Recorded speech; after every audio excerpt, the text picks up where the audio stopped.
Mister Pasupathi, ஒரு முக்கியமான சமாச்சாரம். இந்த திருமங்கை யார் தெரியுமா? அது சின்ன குழந்தையா இருந்தப்ப நகைகளுக்காக ஆசைப்பட்டு ஒரு திருட அவளை கடத்திக்கிட்டு போயிருக்கான். வரதன் தான் அவளை காப்பாத்தி சொந்த பொண்ணை போலவே வளர்த்துக்கிட்டு வந்திருக்காரு. குழந்தையா இருந்தப்ப திருமங்கை கழுத்துல கிடந்த லாக்கெட்டை கூட வரத அடையாளத்துக்காக என்கிட்ட கொடுத்திருக்காரு.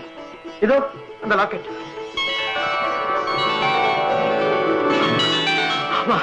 அதே லாக்கெட் தான்.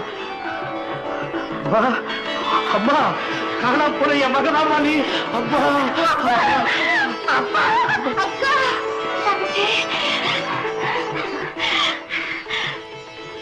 அக்கா தங்கச்சி அப்புறம் இருக்கட்டும். அம்மா, நீ போய் சின்ன முதலாளி பக்கத்துல நில்லுமா. வாடாடெல்லாம் அதை பார்க்கணும் தான் நான் கனவு கண்டுகிட்டு இருக்கிறேன். போ போ போ. மாமா, மாப்பிள்ளை கோச்சுக்கு போறாரு. போ. அப்போ என் மகளையே எனக்கு தேடி கண்டுபிடிச்சு கொடுத்துட்டீங்க. உங்களுக்கு கைமாறா நான் என்ன கொடுக்க போறேன்? என்னத்தை கொடுக்கறது?